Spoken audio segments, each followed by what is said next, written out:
Uh, I hope there is no issue from the previous lecture, the creative accounting that we were discussing. No sir. No sir. और sir एक आपने बात की थी last में कि हम केसेस भी करेंगे बुक के।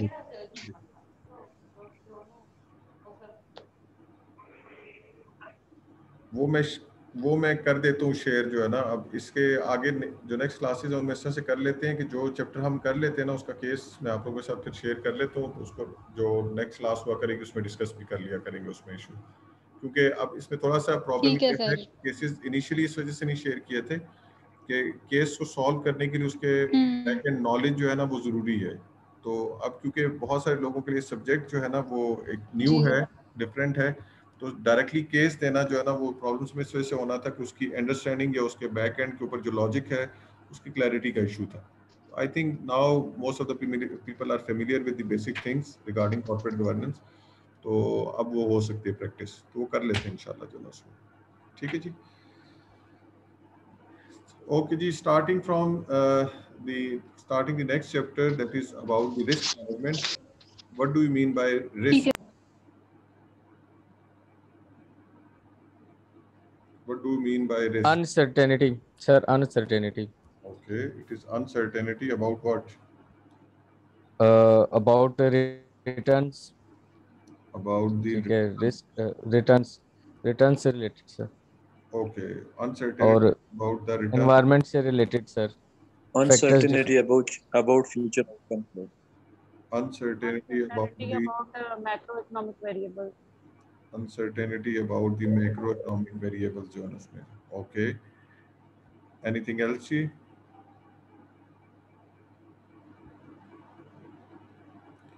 When basically we talk about the risk, it is the uncertainty about the future Uncertainty about future outcomes. outcome जो है ना उसमें. ठीक है. Generally what happens is risk arises from the uncertainty, but remember this thing that all the uncertainties do not carry risk. ठीक है. For example, अगर आज यही हम करें कि आज बारिश होगी या नहीं होगी जो है ना, इट इज अनसर्टेन. वेदर जो है ना प्रिडिक्शन जो है ना उसमें, ऑल्दो वेदर फोरकास्ट अवेलेबल होती है but still it is somewhat unpredictable. तो अगर इस टाइम पे बारिश हो जाती है, इट इज अनसर्टेन, तो क्या ये रिस्क है आपके लिए? Yes, no? सर डिपेंड करता है, अगर किसी किसान की बात की जाए। Condition depend upon the place. जैसे विलेज एरियाज में आजकल शूटिंग नहीं है बारिश, क्योंकि यहाँ पे रिस्क है एक बारिश। और जो दूसरे एरियाज हैं, जो सिटी एरियाज हैं, वहाँ पे जो है वो रिस्क बारिश का जो है वो आपके लिए रिस्क है नहीं, यहाँ पे रिस्क है। ठीक है, very right. One perspective could be there is because harvesting season of wheat crops, so it could be a risk for the farmers who have basically grown wheat. तो उनकी हार्वेस्टिंग जो है ना वो डिस्टर्ब हो सकती है, जो क्रॉप्स हैं जो वो इफेक्ट हो सकती हैं, तो it is a negative perspective for them. For them it can carry a risk कि वो डैमेज कर सकती हैं, but for the other people just like us जो कि सर दूसरा इस एस्पेक्ट इसका एक ये भी हो सकता है कि लेट्स सपोज अगर गर्मी बहुत ज्यादा मतलब गर्मियां बढ़ जाती है तो हीट वेव्स के थ्रू लोग मतलब बीमारी को उसका शिकार हो जाते हैं and they basically face problems, और उसकी वजह से डेथ्स वगैरह भी हुई हैं। हमने काफी मतलब देखा भी था कराची के अंदर मतलब इन प्रीवियस ईयर्स इस तरह की सिचुएशन अराइज हुई थी। उस सिनेरियो में अगर इस तरह से बारिश होती है तो it would be good for the people. अगर हम करंट सिचुएशन की एग्जांपल है रमजान की, तो it would also be a good situation, क्योंकि रोजों में गर्मी वगैरह काफी ज्यादा होती है और अगर बारिश होती है तो it would basically help the people to cool down the temperatures normally, और एक अच्छा जो है उनके लिए एक इम्पैक्ट होगा, प्लेजेंट एनवायरनमेंट हो जाएगी. बिल्कुल ठीक है जो ना उसमें. तो normally when we talk about risk we say that the uncertainty about the future outcome is risk, but the point of discussion was although uncertainty carries risk, but it's not necessary that all uncertainties are riskier. Sometimes those uncertain situation might not be carrying a risky situation for someone. It can be a risk for some sort of the people, but for the others it may not be the risk. जैसे अभी हम बात कर रहे थे, बारिश हो जाती है, वेदर प्लेजेंट हो जाता है, So despite of the fact that it is uncertain, but it would be a positive perspective for most of the people. But on the other side, maybe for example, जो लोग office गए हुए हैं, वापस उन्होंने बाइक्स के ऊपर आना है, और अगर कोई थंडरस्टॉर्म आ जाता है या बारिश हो जाती है, तो उनको घर पहुंचना उनके लिए मुश्किल हो जाता है. तो despite of the fact we are talking about the city, but for some people may be it can carry some sort of the risk. ठीक है जी. सर मेरा एक क्वेश्चन है सर. जी पूछें. सर ये प्रोबेबिलिटी का भी इसमें आ सकता है, मतलब लाइक अगर हम इसके साथ कंपैरिजन करें कि मतलब चांसेस हैं होने के या चांसेस हैं ना होने के, वो तो आप उसकी जो है ना वो इंटेंसिटी को पर्सपेक्टिव में बात करते हैं ना कि कितनी प्रोबेबिलिटी है. तो जितनी ज्यादा प्रोबेबिलिटी होगी इतने चांसेस हैं कि वो जो है ना वो अगर होगा. जी सर. तो वो उसकी इंटेंसिटी को मेजर करते हैं जो है ना उसमें, कि जितनी प्रोबेबल है उस इवेंट का होना, उतने ज्यादा चांसेस हैं कि वो इवेंट अकर होगा, और वो जो अनसर्टेन सिचुएशन है वो बेसिकली प्रिवेल करेगी जो है ना उसमें. हम तो जी सर बिल्कुल. सिंपल ना अनसर्टेनिटी उसकी इंटेंसिटी या उसकी जो है ना वो कह लें कि क्वांटिफिकेशन की बात नहीं करते. ठीक है. जी सर ठीक हो गया sir. Okay. Then possibility of an unfavorable outcome of an uncertainty is risk. Generally, how we define a risk is that is the possibility of, और जो अभी बात कर रहे थे, probability of an unfavorable outcome of an uncertainty is basically called as risk. जो है ना कि there is uncertain situation and that uncertain situation may carry an unfavorable response for you. That is basically called as risk. जैसे harvesting season है और बारिश हो जाती है, क्रॉप्स डैमेज हो जाती है, तो obviously it's a risk that is being associated. आपने स्टॉक मार्केट में इन्वेस्टमेंट की हुई है, स्टॉक मार्केट क्रैश कर जाती है, स्टॉक मार्केट क्रैश करने से जो इन्वेस्टमेंट है दैट गेट्स डिस्ट्रॉयड, तो that is basically a risk. आपने कोई बिजनेस स्टार्ट किया हुआ है, खुदा न खास्ता कोरोना की जो है ना वो इस थर्ड वेव को अगर ये प्रोलॉन्ग कर जाती है, ज़्यादा हो जाती है, तो उसकी वजह से क्या है कि बिजनेस सफ़र होता है, लॉकडाउन हो जाता है, आपको बिजनेस क्लोज डाउन करना पड़ता है. तो it's a negative perspective, unfavourable perspective, तो it is risk for you zones में. But outcome of an uncertainty में even be favourable, would that be a risk?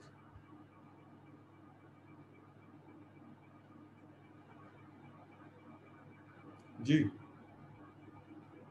Negative perspective तो हम कहते हैं कि रिस्क है जो है ना उसमें, बट सम टाइम वो अनसर्टेनिटी पॉजिटिव पर्सपेक्टिव भी ला सकती है. क्या वो पॉजिटिव पर्सपेक्टिव हो सकता है? अनसर्टेनिटी तो रहेगी, लेकिन वो रिस्क नहीं होगा सर. वो अपॉर्चुनिटी,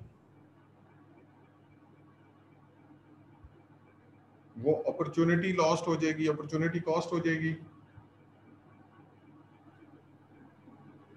सर अपॉर्चुनिटी बन जाएगी वो एक तरह से, अगर वो रिस्क है बट फेवरेबल उसका आउटकम होता है, तो I think that would become an opportunity. ठीक है. देखिए फॉर एग्जांपल आपने कोई घर में कोई इवेंट अरेंज किया है, लेट्स सपोज इफ्तार पार्टी है, आपने जो है ना वो किया है और अपने दोस्तों को, रिलेटिव्स को जो है ना बुलाया है, और आपने एक्सपेक्ट कर रहे थे कि अराउंड 50 लोग जो है वो आ जाएंगे जो है ना उसमें. ठीक है. अब अगर जाहिर सी बात है 50 की बजाय सिर्फ 20 आते हैं और आपने 50 लोगों के जो है ना अरेंजमेंट की हुई है, तो ऑब्वियस सी बात है ये रिस्क है कि वो जो एक्स्ट्रा जितना कुछ अरेंजमेंट आपने की हुई है वो आपको जो है ना एक किस्म के जो है ना वो वेस्ट होगी, वो ज़ाया हो जाएगी, उसका यूज़ कोई नहीं होगा जो है ना उसमें. तो ये तो अनफेवरेबल पर्सपेक्टिव आ गया. लेकिन आपने 50 लोगों को बुलाया था, और फॉर्चुनेटली क्योंकि वैसे भी आजकल जो है ना कोरोना की वजह से इफ्तारी पे कोई बुलाता नहीं है, तो सब ने कहा यार कि चलो दोस्त ने इफ्तारी के लिए बुलाया है, कज़न ने इफ्तारी के लिए बुलाया, तो उसका दिल नहीं तोड़ते, तो सारे ही आ गए. तो जो 50 लोग आने थे, जो एक्सपेक्ट आप कर रहे थे, 50 की बजाय जो है ना 100 लोग आ गए. अब अरेंजमेंट कितने का हुआ है? सर 50 का. 50 का. ठीक है सर. सिचुएशन तो बड़ी फेवरेबल है कि जितने बुलाए थे वो सारे के सारे आ गए, बल्कि जिनको नहीं भी एक्सपेक्ट कर रहे थे वो भी आ गए. तो खुशी की इंतहा नहीं रही कि सारे आपकी दावत के ऊपर आ गए, लेकिन उनका वो आना भी जो है वो भी क्या हो गया है, रिस्क क्रिएट हो गया जो है ना उसमें, कि अरेंजमेंट 50 लोगों की थी, अब अगर सारे के सारे नहीं भुगता पाते या नहीं उसमें मैनेज हो सकते, तो अगेन वो प्रॉब्लम हो जाता है. नॉर्मली हमने देखा है कि वेडिंग जो हमारे फंक्शंस होते हैं फैमिलीज के, उसमें इस किस्म की सिचुएशंस हो जाती हैं कि सम टाइम जो आपने प्लान, जो आपके गेस्ट होते हैं उससे कम लोग आ जाते हैं, तो वो जो जितनी अरेंजमेंट की होती है, एक्स्ट्रा अरेंजमेंट की कॉस्ट आपको जो है ना मुफ्ते में पड़ जाती है. और सम टाइम होता है कि जितने आप एक्सपेक्ट कर रहे होते हैं उससे ज़्यादा लोग जो है वो उसको ज्वाइन कर लेते हैं, तो उनको ज़्यादा लोगों का ज्वाइन करना प्रॉब्लम सम इस वजह से हो जाता है कि वो जो एक्स्ट्रा अरेंजमेंट जो कि आपने एंटिसिपेट नहीं की होती या आपको 11th आवर पे करनी पड़ती हैं, तो वो आपके लिए एक प्रॉब्लम जो है ना वो क्रिएट कर देती है। तो सम टाइम दैट फेवरेबल और positive perspective can also carry the risk. Now the question is कि why do we carry risk, क्या वजह होती है,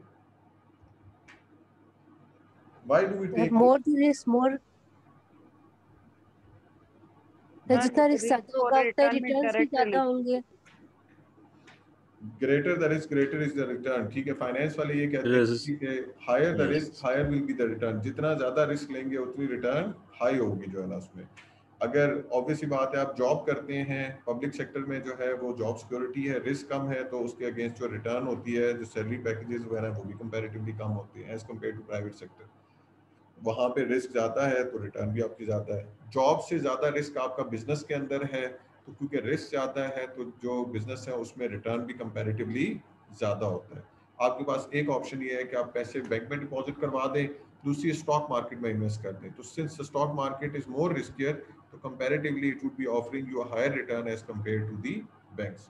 तो एक तो ये है कि जितना ज़्यादा रिस्क लेंगे उतना ज़्यादा आपका रिटर्न होगा। तो एक्स्ट्रा रिवॉर्ड या एक्स्ट्रा रिटर्न को हासिल करने के लिए हम क्या करते हैं, रिस्क लेते हैं। Very right, what else, why do we take risk?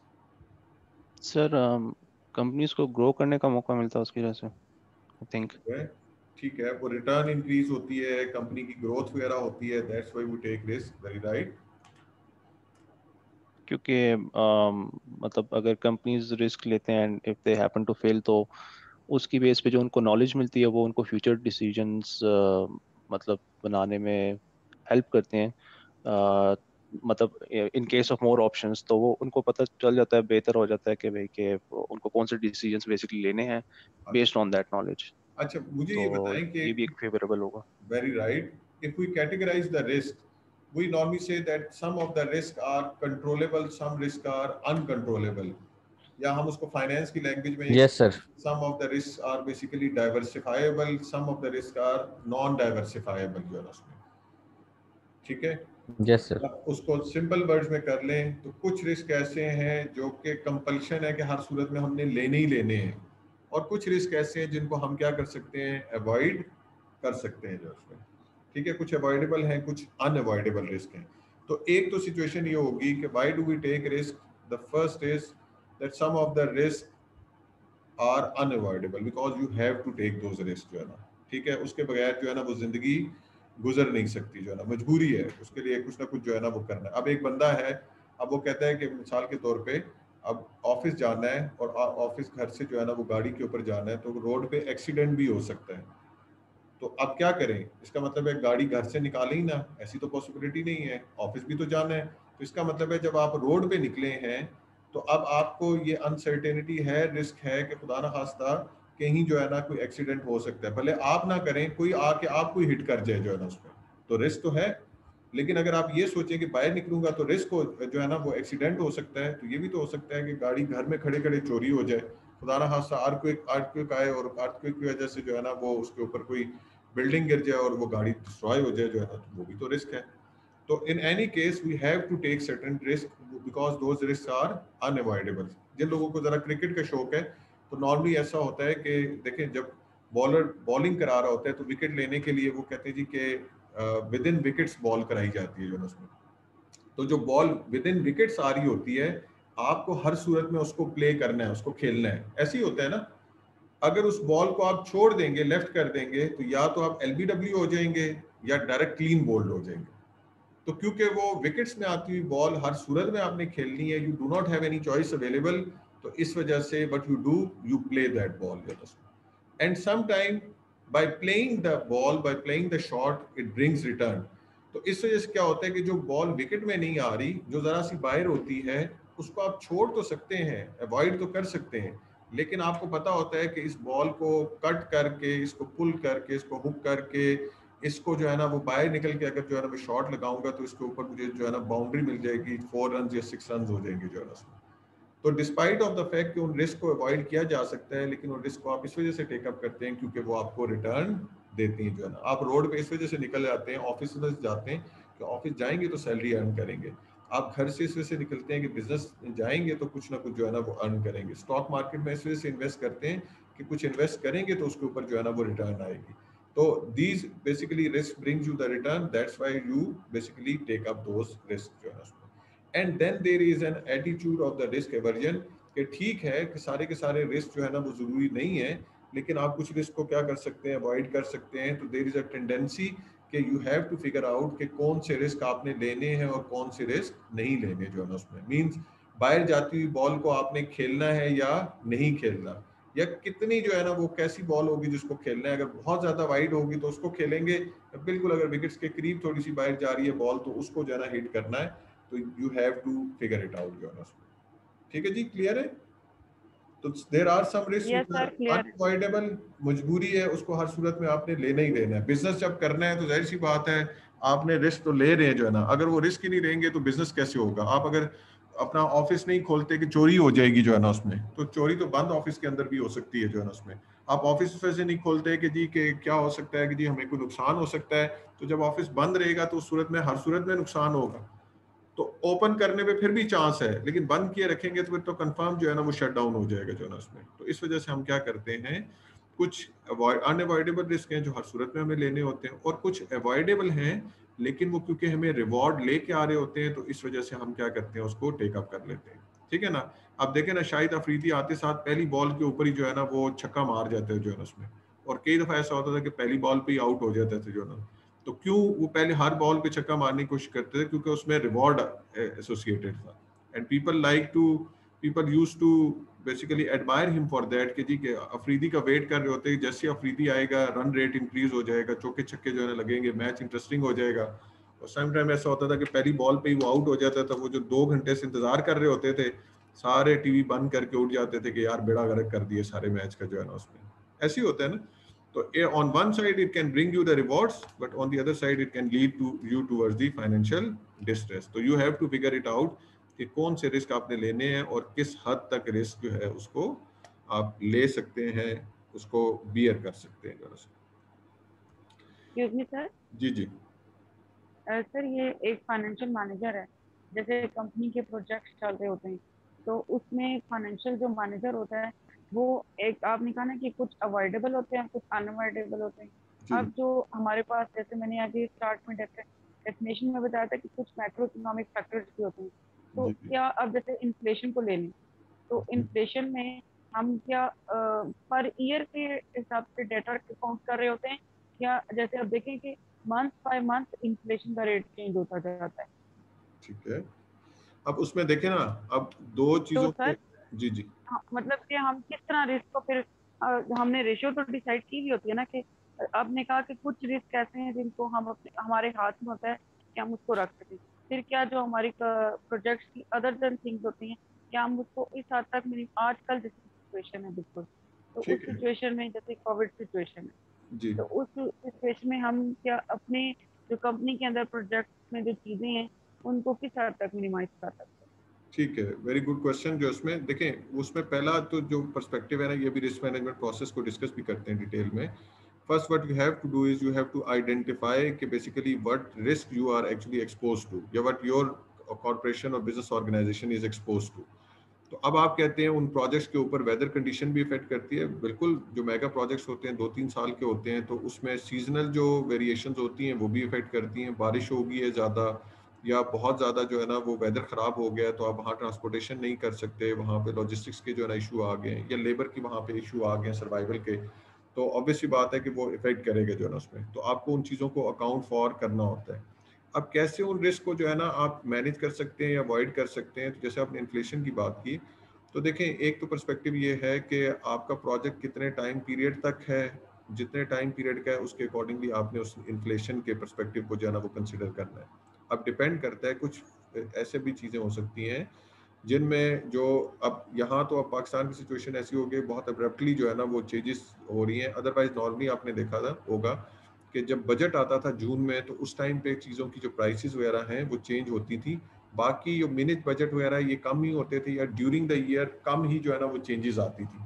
तो उस टाइम पे तो ये पॉसिबल था कि एनुअली आप क्या करें, अपनी इन्फ्लेशन को अकाउंट फॉर कर लें और उसके अकॉर्डिंगली जो है वो चीज़ों को मैनेज कर लें. तो अब अगर आप ये फील करते हैं कि ये तो बहुत एब्रप्टली चेंज हो रहा है, वीकली बेसिस के ऊपर या मंथली बेसिस के ऊपर चेंज हो रहा है, तो उसमें एक ऑप्शन ये आ सकती है, फिर थोड़ा सा फाइनेंस वाली साइड के ऊपर चीज़ें चली जाती हैं कि आप फ्यूचर या फॉरवर्ड कॉन्ट्रैक्ट्स के अंदर जो है ना लोगों के साथ जा सकते हैं। तो फ्यूचर या फॉरवर्ड कॉन्ट्रैक्ट ये है कि आज आप किसी के साथ ये कमिटमेंट कर लेते हैं कि अगले 1 साल में हम आपसे क्या करेंगे, सीमेंट परचेज करेंगे, और वो जो 1 साल में सीमेंट परचेज करेंगे डिफरेंट टाइम पीरियड पे, let's suppose 15,000 metric ton purchase करेंगे, वो इस रेट के ऊपर करेंगे। अब डिस्पाइट ऑफ द फैक्ट कि मार्केट में जो है ना वो सीमेंट प्राइसेस इंक्रीज होगी, इन्फ्लेशन अकर होगी, लेकिन आप उस रिस्क को क्या कर सकते हैं, कंट्रोल कर सकते हैं कि आपने पहले ही से एक रेट के ऊपर उनके साथ जो है ना वो कॉन्ट्रैक्ट कर लिया। डिस्पाइट ऑफ द फैक्ट कि मार्केट के अंदर प्राइसेस हाई हैं, लेकिन वो कंपनी अब बाउंड है कि आपको क्या करेगी, उसी प्राइस के ऊपर आपको प्रोवाइड करेगी। इसी तरह एक्सचेंज रेट रिस्क है, आप इंपोर्ट एक्सपोर्ट बिजनेस में डील कर रहे हैं या आपने पेमेंट जो है ना वो डॉलर्स के अंदर करनी है, और आपको ये एंटिसिपेशन है कि आने वाले टाइम के अंदर करेंसी डी वैल्यू हो जाएगी और डॉलर मजीद जो है ना वो एक्सपेंसिव हो जाएगा, उसका रेट इंक्रीज हो जाएगा। तो अब इस रिस्क को अवॉइड करने के लिए हम क्या कर सकते हैं, फॉरवर्ड कॉन्ट्रैक्ट में जा सकते हैं। हम किसी करेंसी एक्सचेंज डीलर के साथ ये कॉन्ट्रैक्ट कर लेते हैं कि लेट्स सपोज हमें $1 लाख चाहिए 6 मंथ्स के बाद, लेकिन आज रेट अगर प्रिवेल कर रहा है लेट्स सपोज 155, तो 6 मंथ्स के बाद हम आपसे क्या करेंगे, 155 के हिसाब से परचेज कर लेंगे। ये आगे जो डिफरेंट ऑप्शंस आएंगी रिस्क मैनेजमेंट टेक्निक्स, उसके अंदर जो है ना वो हम डिस्कस कर लेंगे। या एक सिंपल सी एग्जांपल आप ये ले लें कि फॉर एग्जांपल आपके पास एक गाड़ी है और आप कहते हैं कि इसका जो रिस्क है खुदा न खास्ता थेफ्ट हो सकता है, इसकी जो है ना वो चोरी हो सकती है, तो इसको क्या करते हैं, इंश्योर करवा लेते हैं। तो ठीक है, बिल्कुल सही बात है, आपने उसको इंश्योर करवा लिया, उसके अगेंस्ट कुछ इंश्योरेंस प्रीमियम कर रहे हैं, लेकिन अब आपके पास फॉर एग्जांपल ऑफिस में 25 कार्स हैं और 25 कार्स में से प्रोबेबिलिटी है कि कोई गाड़ी चोरी हो सकती है।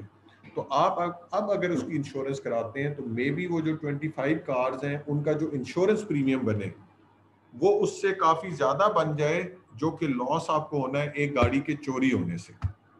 तो रैशनल डिसीजन क्या है कि अब इस सिचुएशन में आपको इंश्योरेंस की ज़रूरत नहीं है, क्योंकि अगर आप इंश्योरेंस कराते हैं तो उससे इतना बेनिफिट आपको नहीं है जितना कि उसकी इंश्योरेंस प्रीमियम की आपको क्या करनी पड़ेगी, कॉस्ट जो है ना वो पे करनी पड़ेगी। तो these are the certain things that you have to take into consideration के वो जो मैंने बात की थी ना कि कौन कौन से रिस्क आपको फेस आप कर रहे हैं, उसके लिए सबसे प्रॉब्लम तो रिस्क आइडेंटिफिकेशन है या रिस्क प्रोफाइलिंग है। अनफॉर्चुनेटली बहुत सारी कंपनीज क्या करती हैं, प्रॉपर रिस्क प्रोफाइलिंग करती नहीं है।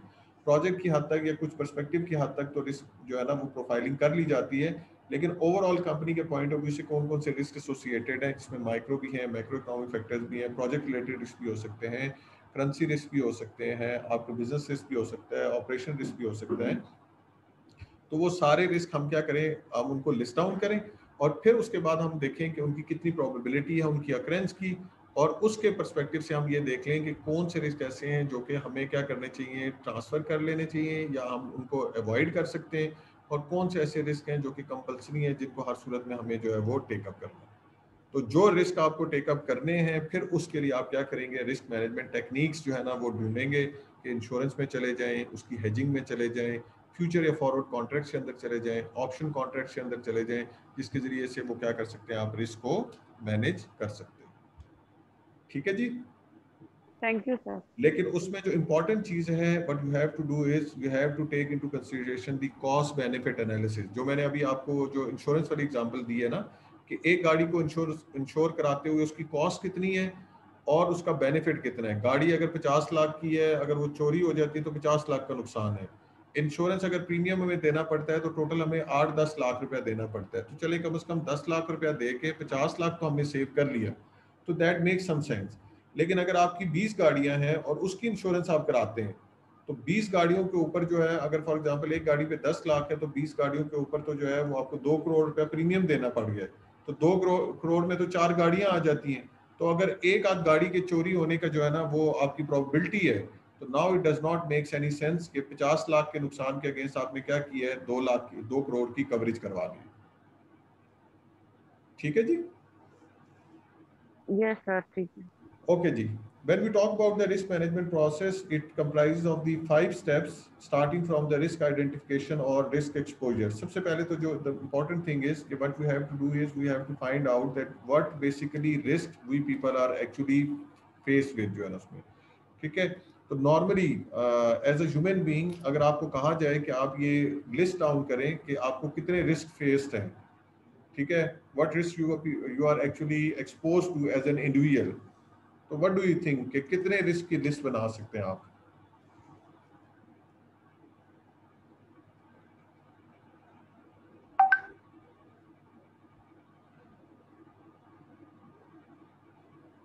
सर दोबारा एक दफा बता दें। फॉर एग्जांपल अगर मैं आपसे ये कहूँ कि आपको, ठीक है, कितने रिस्क फेज हैं, ठीक है, फॉर एग्जांपल आदिल हो गए, आमना होगी, ठीक है, या बिलाल हो गए, आप में से किसी को मैं ये कह देता हूँ कि आप ये अगर लिस्ट डाउन करें कि आपको कौन कौन से रिस्क फेस हो सकते हैं जो है ना अपनी बाकी लाइफ के अंदर, या करंटली कौन कौन से रिस्क आप फेस कर रहे हैं, तो आपके जहन में क्या है कि अगर आप लिस्ट डाउन करना शुरू कर दें कि कौन कौन सा रिस्क है। फॉर एग्जांपल खुदा न खास्ता एक रिस्क हो सकता है अनएम्प्लॉयमेंट का, दूसरा रिस्क हो सकता है हेल्थ का, तीसरा हो सकता है कि खुदा न खास्ता सीजी वाला कोर्स जो है ना वो फेल हो जाए, ठीक है, चौथा कोर्स हो सकता है, रिस्क हो सकता है जी कि अभी लाइट चली जाए, ये लेक्चर नहीं सुन सके। तो कितने रिस्क आप लिस्ट डाउन कर सकते हैं?